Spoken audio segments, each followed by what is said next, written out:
Hello guys, how's it going? My name is Dalaran, and in today's video, I'll be telling you guys my 5 favorite alts to play in 8.2.5.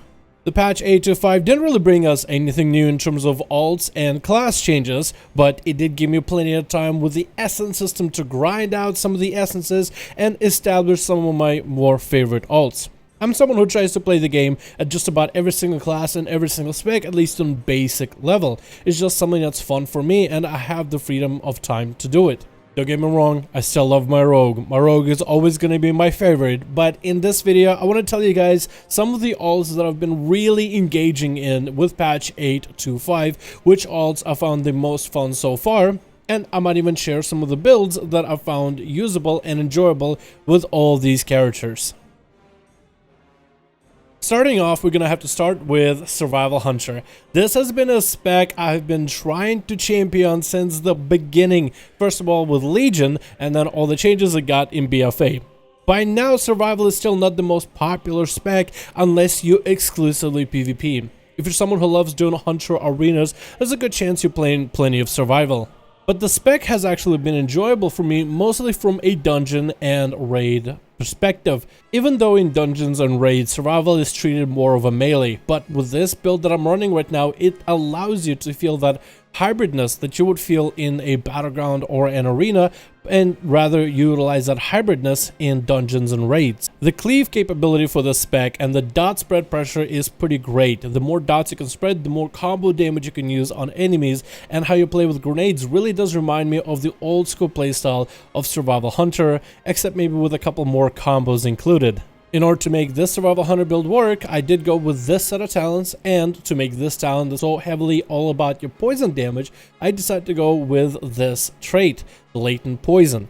The longer that poison stays on an enemy, the more build-up you can have for the damage. Great for single target, but you will notice it when you're cleaving multiple enemies. Letting the poison stack up on enemies and knocking it off once you have 10 stacks allows you to crit enemies for at least 100k in dungeons and raids. If you want to go in more on this build, you want to stack as much haste as you can, and you're all good. And now you actually get yourself a viable Survival Hunter build. Survival is continuing to be one of my favorite alts to play from here and there, and even though everybody's playing Beast Mastery and Marksman, with just how fun and how good and viable Survival is with this build in particular, there's no reason for me to ever swap off for it in Mythic Plus dungeons. The next spec on this list is going to be Destruction Warlock. I know Destro has been one of the more popular specs. You guys probably expected for me to say, hey, my favorite spec is Affliction or Demonology, but no, actually, I quite enjoy Destro. What makes Destro very enjoyable for me is Vision of Perfection, which is an essence you can get by completing Mechagon Dungeon Run. At the end of the run, you'll get essence of rank 1, and if you want to get rank 2, you gotta run Mechagon a second time and craft it, I believe. It's been a while since I've done it. And to get rank 3, you gotta run Mechagon 4 more times, or 2 more if both of those runs are hard mode. Either way, Destruction for me has been a spec that's very predictable in terms of the damage you do and the burst you can output with the Infernal. You have a moment at the beginning of the fight where you're doing the most amount of damage, blasting Chaos Bolts, and then you're waiting for your cooldowns to come back.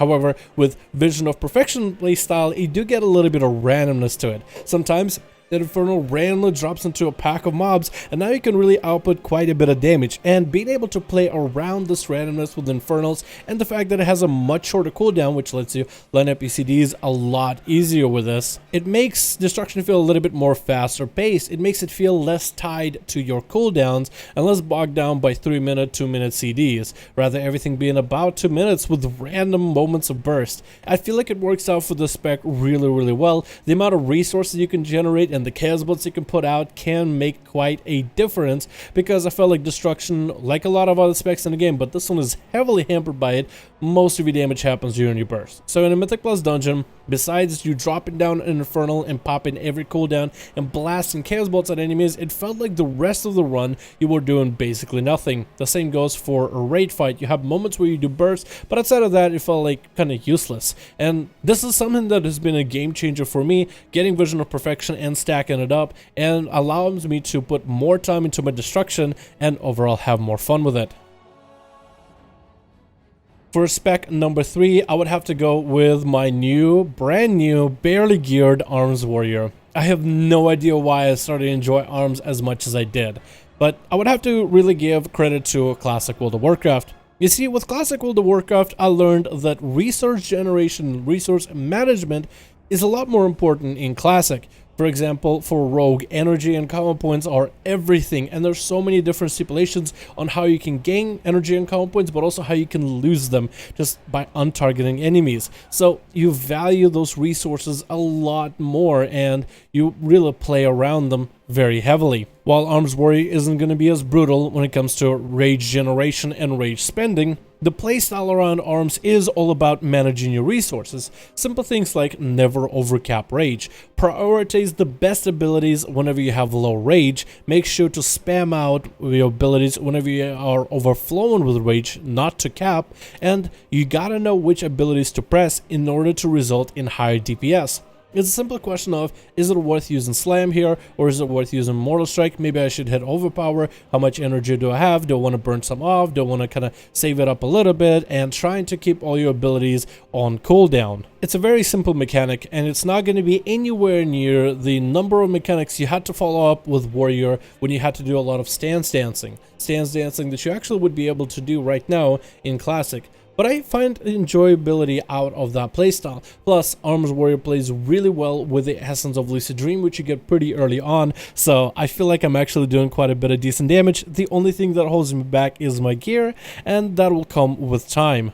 Either way, I've been enjoying Arms Warrior simply because of its management for resources. It's something that I crave, and hopefully future iterations of World of Warcraft really do make you care more about your resource generation and resource management for just about every single spec. The next spec on this list is going to be my Enhancement Shaman. I gave Enhancement Shamans so little credit at the very beginning of BFA.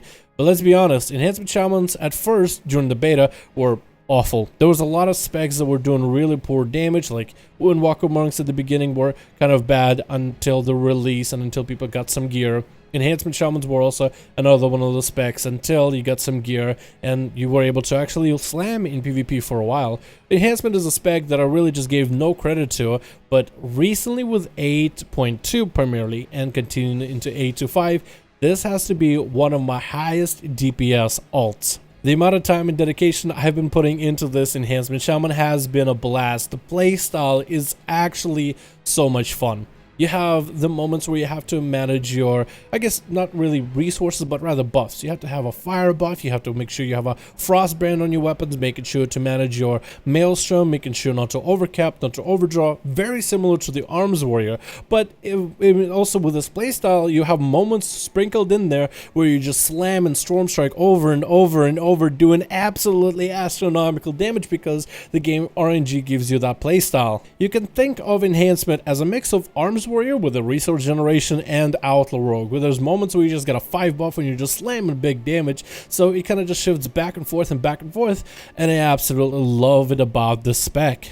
This is also another one of the specs that actually does get better with better essences. For example, getting Blood of the Enemy rank 3 for Enhancement is astronomical in terms of your AoE damage improvement, and actually gives Enhancement quite a bit of burst. But either way, even with some of the lower tier essences that are not Blood of the Enemy because you don't want to do the grind all over again, which really Blizzard needs to do something about the grind, or just allow us to use rank 3 essences once you've unlocked them on your main character, or something rather.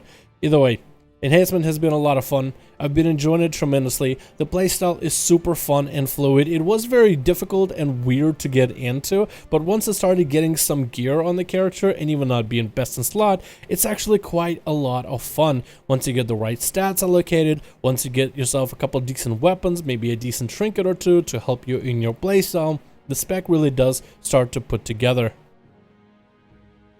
Now, so far, I've named like, 3 melee and 1 range class. Obviously, for this video, we should add yet another ranged. But let's be honest with you guys, the only other 2 range classes I have are mage and priest. And both of those are good and fun, but I'm at a point where I'm lacking gear. You see, fire mages and shadow priests require certain trinkets, maybe certain stats, as well as certain Azeroth essences in order to make the playstyles a lot of fun. I'm still grinding the gear needed in order to realize the full potential of the explosive damage that a fire mage can put down with 2 unused trinkets, massive meteor, 200k DPS burst. Or maybe the amazing potential of just maintaining dots on multiple enemies as a Shadow Priest, as long as those enemies live past, 10 seconds? The amount of damage you can put out as those 2 caster classes is astronomical, but currently I simply don't have the gear for it. So I'm going to have to go with yet another spec on this list. That's going to be another melee that also isn't a rogue. I'm going to go with Frost Death Knight. Frost has been a interesting spec because I had a love-hate relationship with that one as well. I used to really dislike Frost, mostly because it was stuck to the Frost Breath playstyle. Now with Breath of Sindragosa, it kind of grows on you after a while. And some of the things that Blizzard has done to Frost Death Knights to allow you other builds with the right essences, with the right traits, you really can go outside of the Frost Breath build, and it can be quite effective. Especially the Conflict and Strife essence allows you to get Chillbane as a ability that you can use in dungeons and raids. I haven't got there yet, but the idea behind bouncing a massive snowball that obliterates enemies back and forth in dungeons and raids could be quite fun. Overall, I like that Blizzard is trying to open up Frost Death Knight for different builds. Maybe one day this openness will lead us back to the 2-hander Frost Death Knight that would do massive obliterate damage while wielding a powerful ruined 2-hander weapon. Maybe we can only hope for something like that in the future, but I like the fact that Blizzard is trying to open up certain specs that are just so locked into one playstyle. Hey, there's other options. With the right setup or with a funky gear setup, you are more than welcome to play the spec almost anywhere you wanted to. And that's gonna be my video of my top 5 favorite alts to play in 8.2.5. Of course, when I'm talking about my alts, I can't talk about my rogue. I also can't talk about the other specs of rogue. Trust me, I'm investing so much time into my rogue. At this point, I'm trying just about every single spec to make sure the Mythic Azara dies. The last pull we had on Mythic Azara was about 11 or 10%, so we're really close to getting her down. So trust me, still loving my rogue, still playing it, still investing most of my time into it. But whenever I'm not playing my rogue, I do like to enjoy and test out and level other classes and play them in dungeons, in raids, like really play the character, not just do a couple of world quests. So out of the ones that I have right now, these were my 5 favorite. Let me know your thoughts, guys, in the comments below. What are some of your favorite specs, and are any of those specs that are your favorite in this video? Or maybe this video gave you guys an idea of what to level next, maybe what to play next. Either way, these are my top favorite specs of 8.2.5, and I hope you guys enjoyed this video. Thank you guys so much for watching. Hope you have a good one, and I'll see all of you guys in the next one.